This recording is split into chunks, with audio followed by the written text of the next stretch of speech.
شروع اللہ کے نام سے جو بڑا مہربان نہایت رحم والا ہے۔ جن لوگوں نے کفر کیا اور اوروں کو خدا کے رستے سے روکا، خدا نے ان کے اعمال برباد کر دیے، اور جو ایمان لائے اور نیک عمل کرتے رہے اور جو کتاب محمد صلی اللہ علیہ وآلہ وسلم پر نازل ہوئی اسے مانتے رہے اور وہ ان کے پروردگار کی طرف سے برحق ہے، ان سے ان کے گناہ دور کر دیے اور ان کی حالت سنوار دی۔ یہ ہفتے اعمال اور اصلاح حال اس لیے ہے کہ جن لوگوں نے کفر کیا انہوں نے جھوٹی بات کی پیروی کی، اور جو ایمان لائے وہ اپنے پروردگار کی طرف سے دین حق کے پیچھے چلے۔ اسی طرح خدا لوگوں سے ان کے حالات بیان فرماتا ہے۔ جب تم کافروں سے بھڑ جاؤ تو ان کی گردنیں اڑا دو، یہاں تک کہ جب ان کو خوب قتل کر چکو تو جو زندہ پکڑے جائیں ان کو مضبوطی سے قید کر لو، پھر اس کے بعد یا تو احسان رکھ کر چھوڑ دینا چاہیے یا کچھ مال لے کر، یہاں تک کہ فریق مقابل لڑائی کے ہتھیار ہاتھ سے رکھ دے۔ یہ حکم یاد رکھو، اور اگر خدا چاہتا تو اور طرح ان سے انتقام لے لیتا،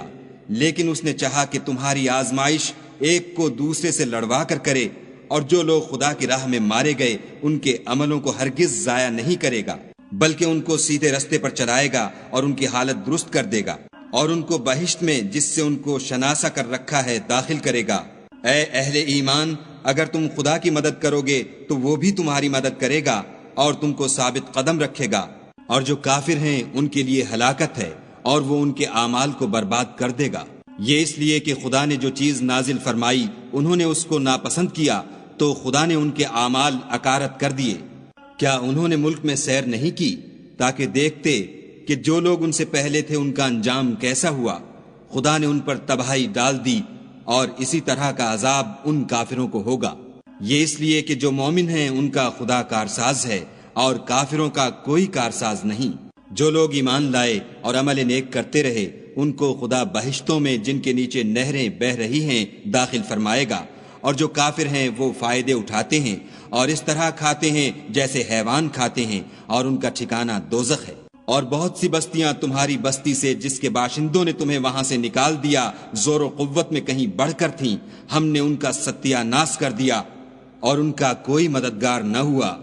بھلا جو شخص اپنے پروردگار کی مہربانی سے کھلے رستے پر چل رہا ہو وہ ان کی طرح ہو سکتا ہے جن کے اعمال بد انہیں اچھے کر کے دکھائے جائیں اور جو اپنی خواہشوں کی پیروی کریں۔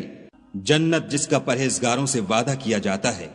اس کی صفت یہ ہے کہ اس میں پانی کی نہریں ہیں جو بو نہیں کرے گا، اور دودھ کی نہریں ہیں جس کا مزہ نہیں بدلے گا، اور شراب کی نہریں ہیں جو پینے والوں کے لیے سراسر لذت ہے، اور شہد مصفہ کی نہریں ہیں جو حلاوت ہی حلاوت ہے، اور وہاں ان کے لیے ہر قسم کے میوے ہیں، اور ان کے پروردگار کی طرف سے مغفرت ہے۔ کیا یہ پرہیزگار ان کی طرح ہو سکتے ہیں جو ہمیشہ دوزخ میں رہیں گے، اور جن کو کھولتا ہوا پانی پلایا جائے گا تو ان کی انتڑیوں کو کاٹ ڈالے گا؟ اور ان میں بعض ایسے بھی ہیں جو تمہاری طرف کان لگائے رہتے ہیں، یہاں تک کہ سب کچھ سنتے ہیں، لیکن جب تمہارے پاس سے نکل کر چلے جاتے ہیں تو جن لوگوں کو علم دین دیا گیا ہے ان سے کہتے ہیں کہ بھلا انہوں نے ابھی کیا کہا تھا؟ یہی لوگ ہیں جن کے دلوں پر خدا نے مہر لگا رکھی ہے اور وہ اپنی خواہشوں کے پیچھے چل رہے ہیں، اور جو لوگ ہدایت یافتہ ہیں ان کو وہ ہدایت مزید بخشتا ہے اور پرہیزگاری عنایت کرتا ہے۔ اب تو یہ لوگ قیامت ہی کو دیکھتے ہیں کہ ناگہاں ان پر آ واقع ہو، سو اس کی نشانیاں وقوع میں آ چکی ہیں، پھر جب وہ ان پر آ نازل ہوگی اس وقت انہیں نصیحت کہاں مفید ہو سکے گی۔ پس جان رکھو کہ خدا کے سوا کوئی معبود نہیں، اور اپنے گناہوں کی معافی مانگو، اور مومن مردوں اور مومن عورتوں کے لیے بھی،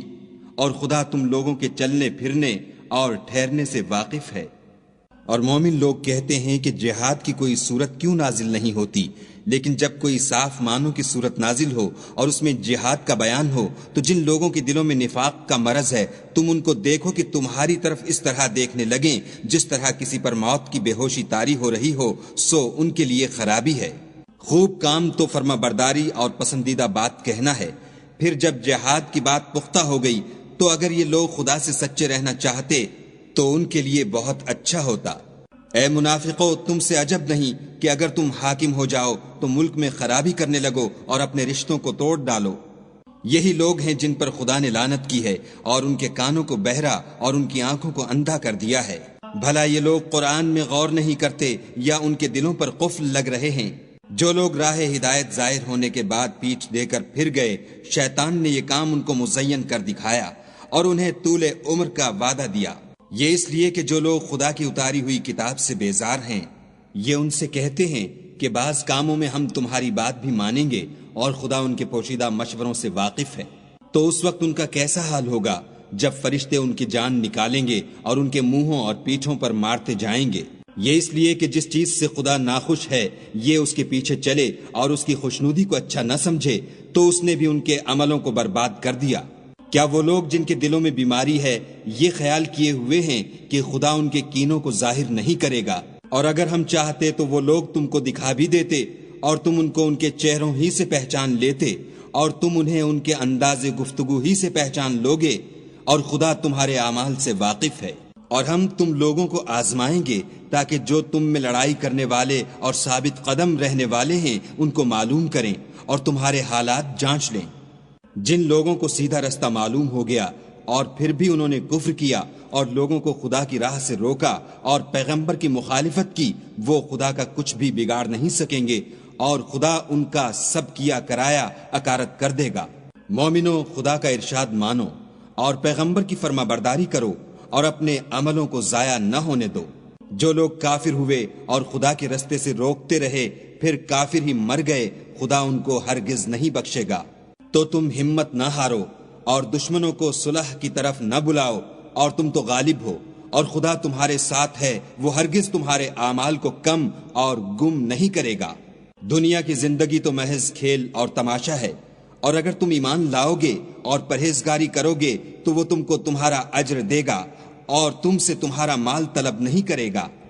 اگر وہ تم سے مال طلب کرے اور تمہیں تنگ کرے تو تم بخل کرنے لگو، اور وہ بخل تمہاری بدنیتی ظاہر کر کے رہے۔ دیکھو، تم وہ لوگ ہو کہ خدا کی راہ میں خرچ کرنے کے لیے بلائے جاتے ہو، تو تم میں ایسے شخص بھی ہیں جو بخل کرنے لگتے ہیں، اور جو بخل کرتا ہے اپنے آپ سے بخل کرتا ہے، اور خدا بے نیاز ہے اور تم محتاج۔ اور اگر تم منہ پھیرو گے تو وہ تمہاری جگہ اور لوگوں کو لے آئے گا، اور وہ تمہاری طرح کے نہیں ہوں گے۔